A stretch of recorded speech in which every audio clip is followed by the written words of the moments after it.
confusion. Oh, that was on the 20th. That was on the 20th. That was on the 29th, and then also 29 years. In their calendar, their way of doing it. So anyway, it gets into the weeds pretty quickly. But when you're kind of aware that they like to do things with that kind of calendar precision, you can anticipate windows where they may very well want to do something or desire to do something.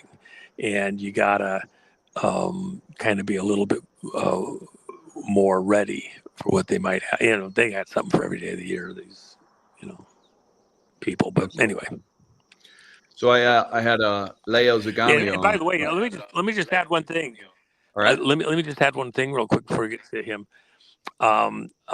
11 is also the number of war, and because Satan's warring with God, if you will, and so when Judas was no longer one of the 12, they were in chaos, disarray, confusion on the 11th day. Well, that's what war is: chaos, confusion. There's no reason, type of thing. So the other number that follows with that is a triple one, 111. And so there is, I've had numerous people that kind of follow this stuff that are all concerned about the Venezuela situation, Ukraine, and 50 other things. And you have every year, of course, 11/1. And then the follow on to that is Veterans Day, 11/11. And the reason that's relevant is because, for example, in the First World War, when King Ferdinand or Prince Ferdinand was killed in the car that essentially started World War I officially, when he was assassinated, the license plate on the car he was in added up to 11/11. Wow. 11/11/11, 3 11s.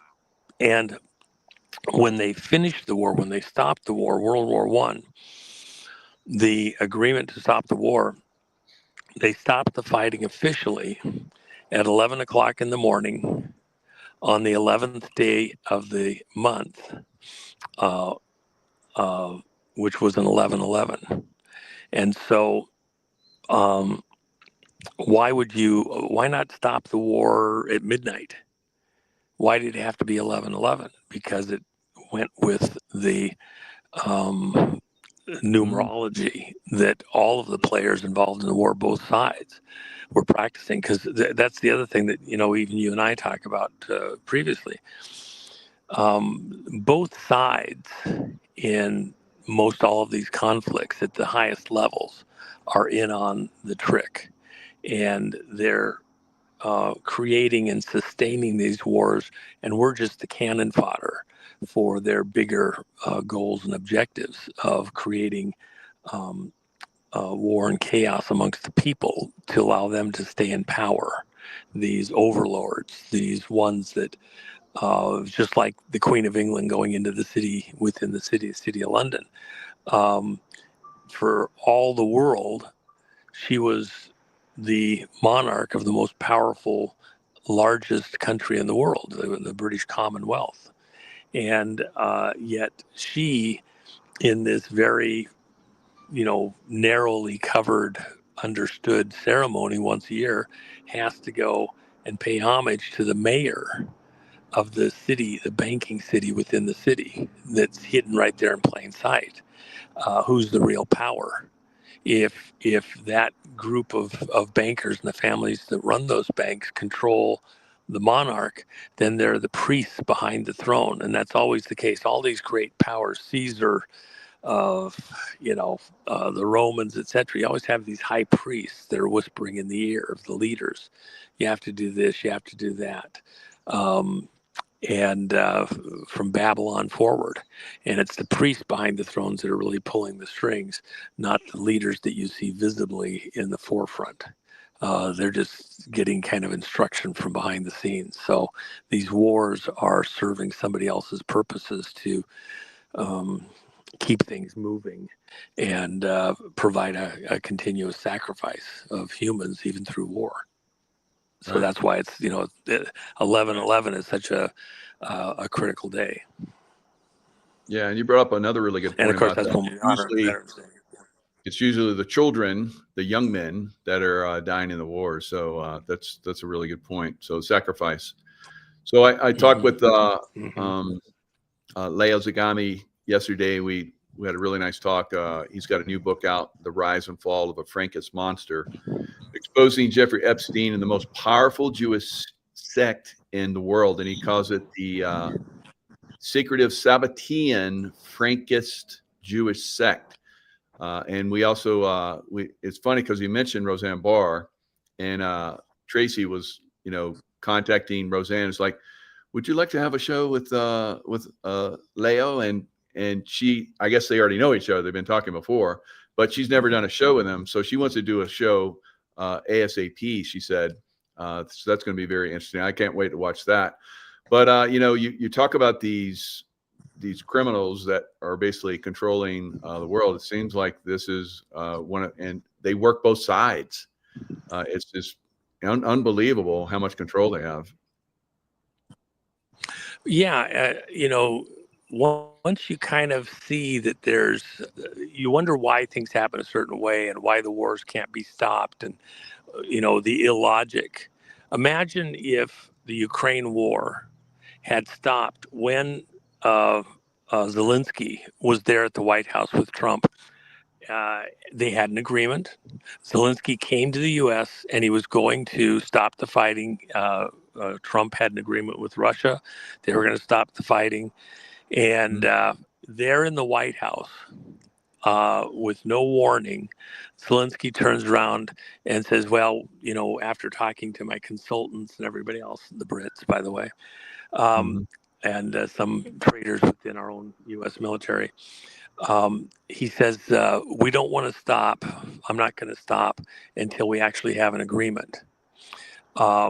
Which Trump was saying, look, we cease the fighting while we work on a peace agreement and work out the details. That could take months and months and months, but we'll just keep working on it. But at least, if all your energy isn't spent just trying to defend or to attack, you'll have more energy to, try to work out the agreement. And in the meantime, you're not destroying everything around you.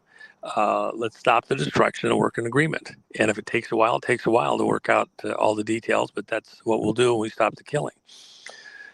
When you're losing on both sides about 3,000 people a week, as it is currently, and you think of all the weeks since Zelensky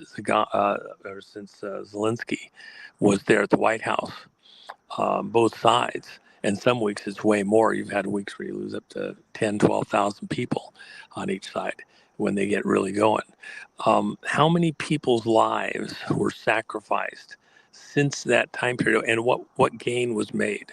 I mean, what territorial gain? How much more infrastructure is gone? That's going to take how many more years for every year of destruction? You're probably really talking 5, maybe even 10 years just to clear out the rubble and start rebuilding the infrastructure. And by the way, Zelensky and crew and his British overlords expect America to pay to rebuild Ukraine. And so the current figures, they were saying it was going to cost 150 billion, then it was going to cost 350 billion, then it was going to cost $1 trillion, and now the current estimates are upwards of $5 trillion. And what Trump had said was that they could pay to rebuild, we'd help them to rebuild, but they do it out of their rare earth materials and other mining that they had in Ukraine, but we'd help them build, they'd pay for it themselves. Both sides started this war within this whole thing, and then they want the American people to pay for it. Bullshit, and that's what Trump said. And so it goes on. But going back, what I love about Leo is that he has an understanding that's outside of most everybody else that's talking. He's studied this extensively. He understands the real nature of the beast that we're fighting on both sides. And he ties it all together, the whole Sabbatean aspect of this, out through everything, including, by the way, Israel and the Holy Lands and all this other stuff, where you understand that all of that is an illusion of who's actually behind this. Um, I see all the people getting, wound up over the Zionists and like that. Well, if you're going to go that route, you have to go further back than that. That's the whole Zionist thing is just the Rothschild operation when they went to the British government and got an agreement to let them buy land in the Palestine region with the purpose of creating a reincarnated, reinvented Israel. I call it political. He's moving, and the Israel of the Bible is a city of Rome, the city within the city in England, where they went to Lord Rothschild went to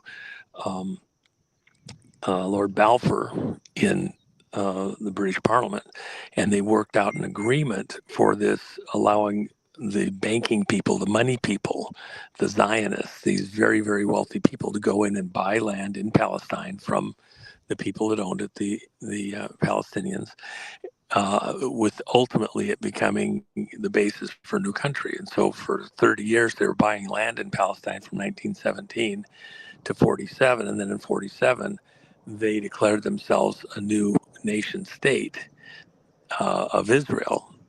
And then were recognized in 48 by the UN, a Rockefeller operation.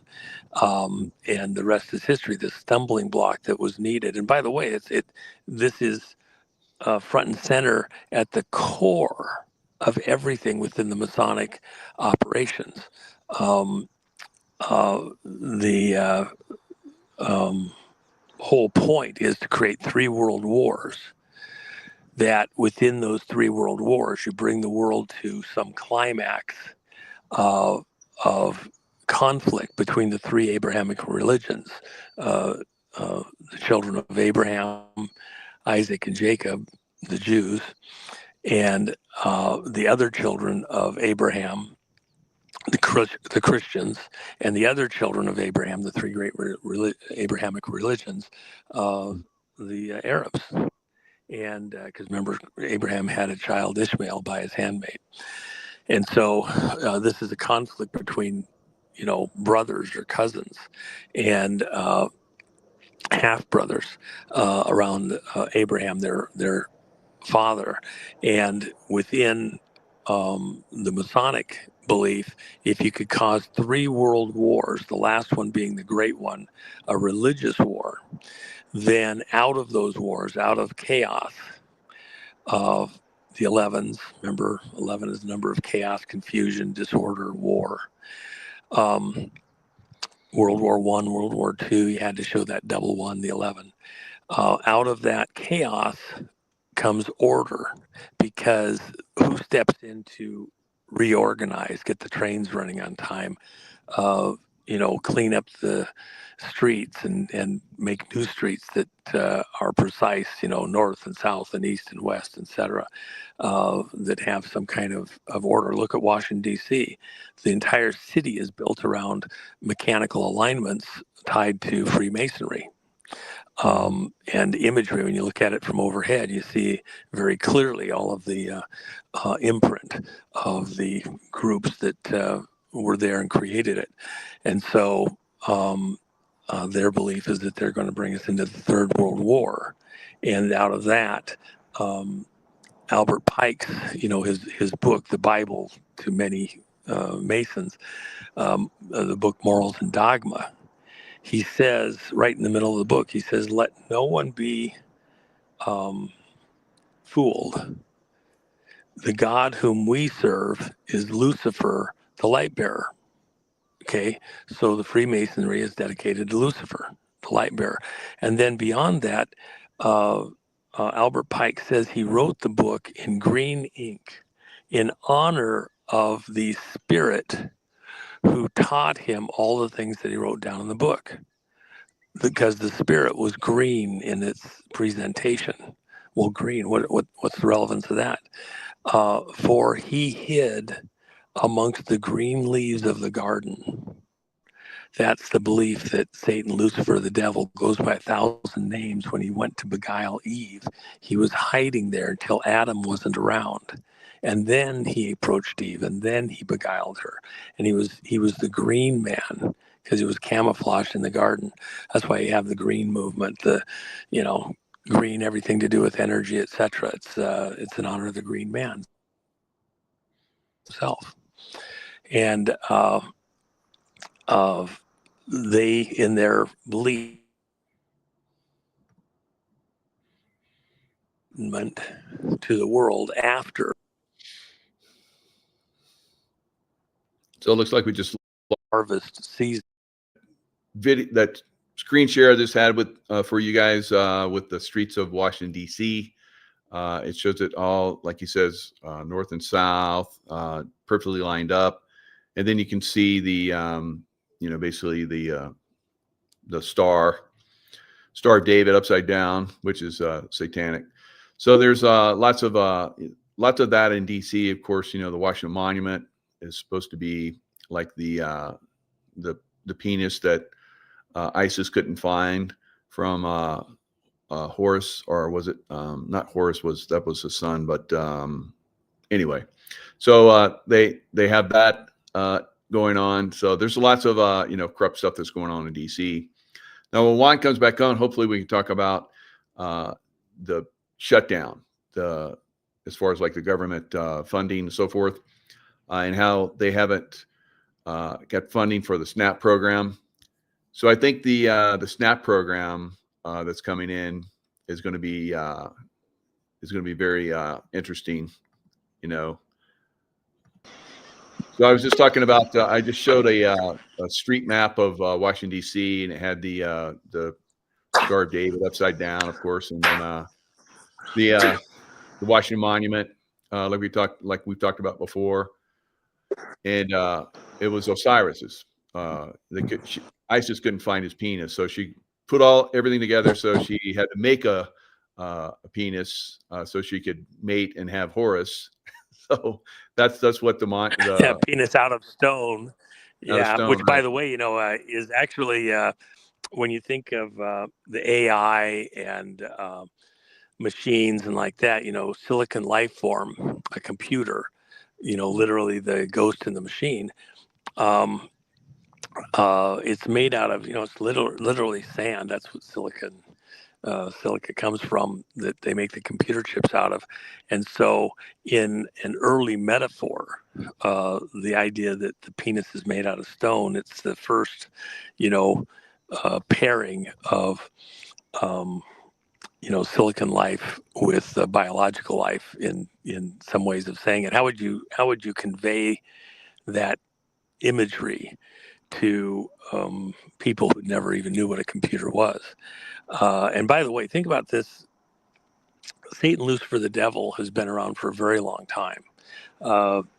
He just didn't show up a couple of years ago.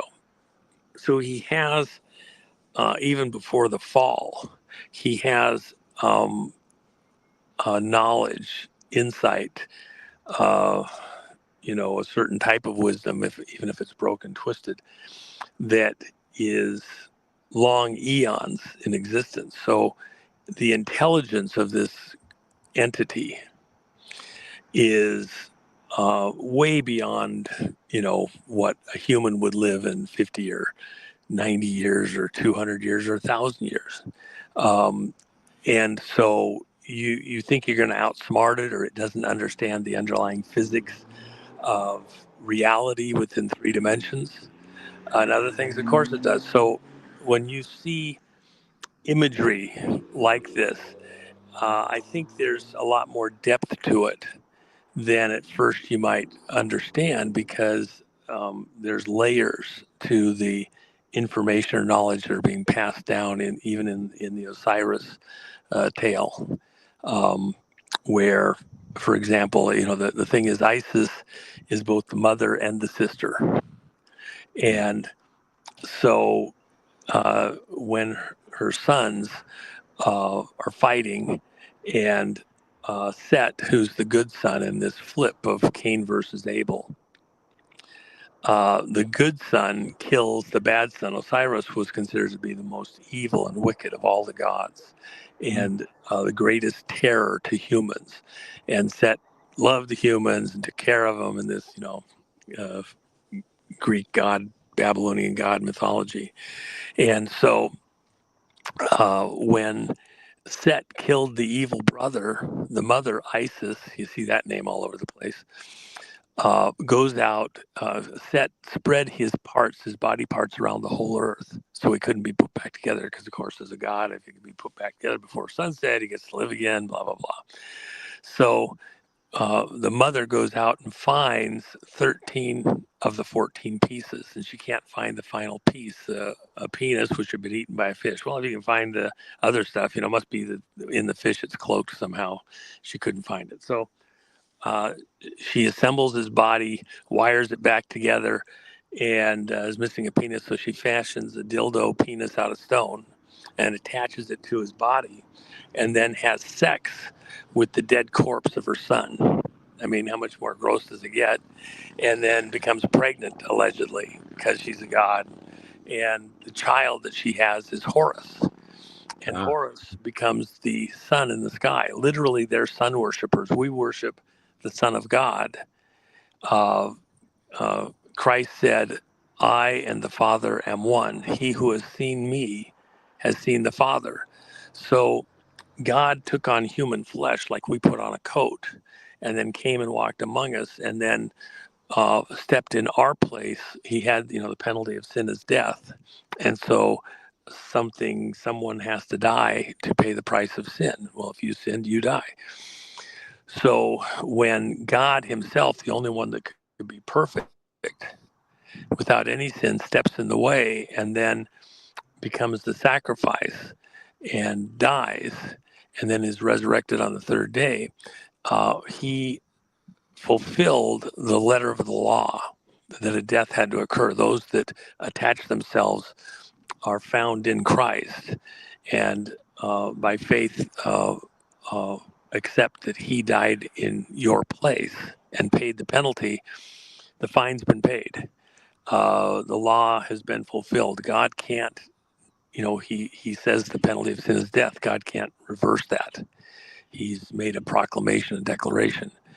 So it must occur. So then he steps in the way, and it does occur for those that want to have that salvation.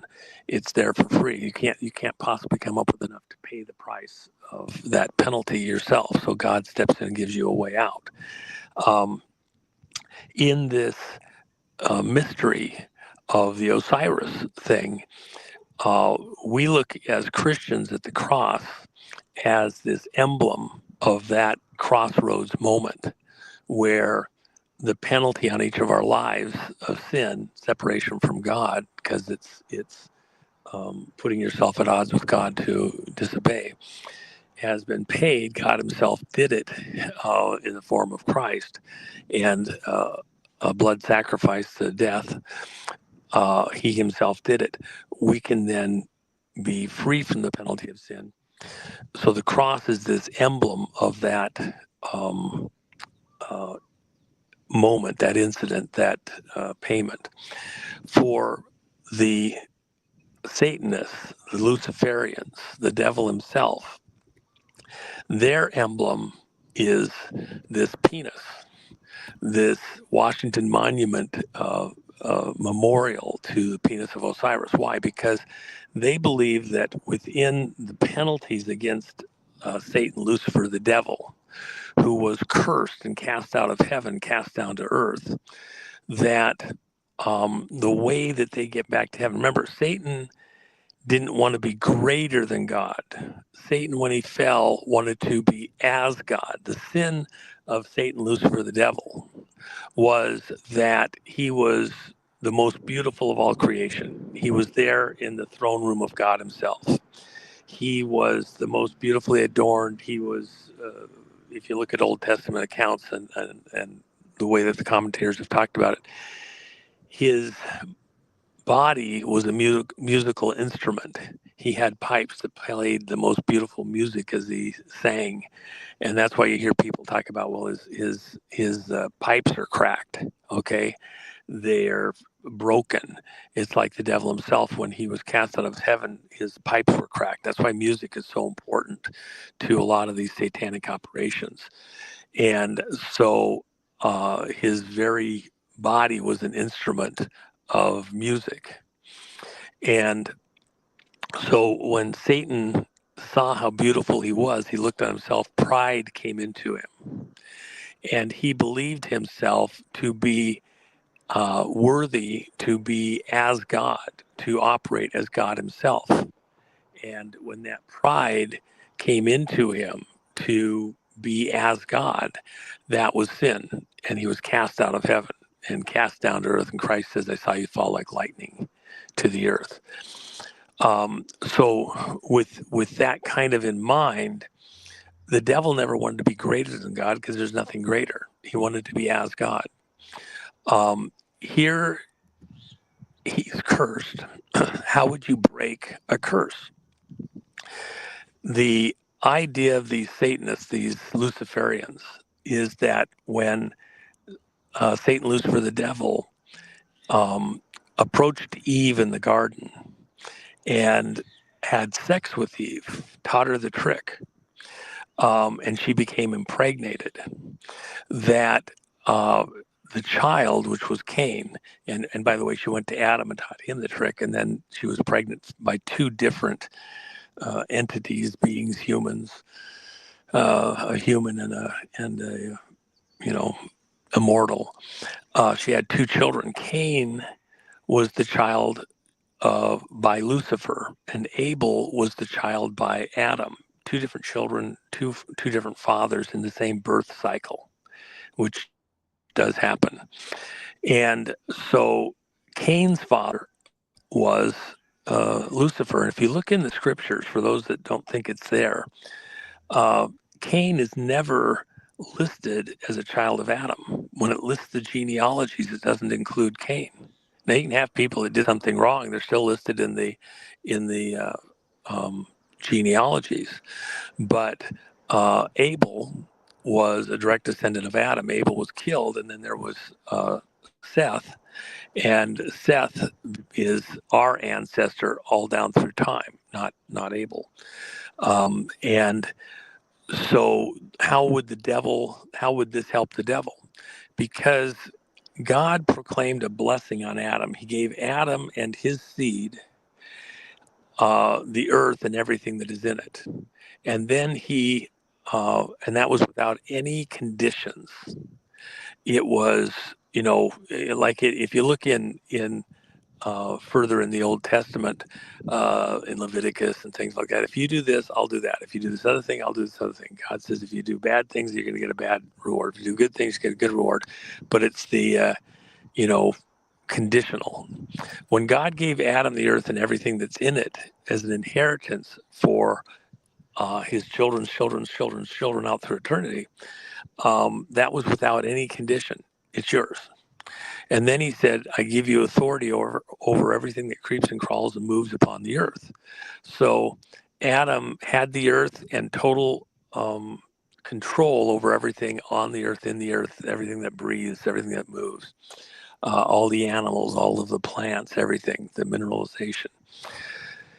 If, Eve was created out of Adam, and so, the rib being taken out, fashioned into another being, Adam said that Eve was bone of his bone, flesh of his flesh. And so she was pure human, created from Adam as a co-part of Adam. And, one flesh, if you will, that's the husband-wife thing. And so symbolic today when we marry to operate as one flesh, not two people anymore, just as Adam and Eve were one flesh. And so the thing is that the devil, if he has a hybrid baby by Eve, now you're torn. God has said he's going to bless Adam, give him ownership over the earth, give him authority over everything on the earth. there's certain things there that God will not reject. He has to follow what he said. He doesn't change the rules midstream. So in this Luciferian mentality, Cain and his children must be blessed by God and have a co-ownership. And they think of themselves as not just merely human, they're more than human, they're hybrids. They're not defective because they're not fully human. They have an advantage. And so this Luciferian theme is that, um, uh, they're in more modern times from the garden up, past Abraham. They're the 13th tribe. Instead of the 12 tribes of Abraham, they're the 13th one. Uh, and that's why you have the 13 royal families and things like that, more than human. And so in their mind, the devil must be, we think of children as a blessing. So if Cain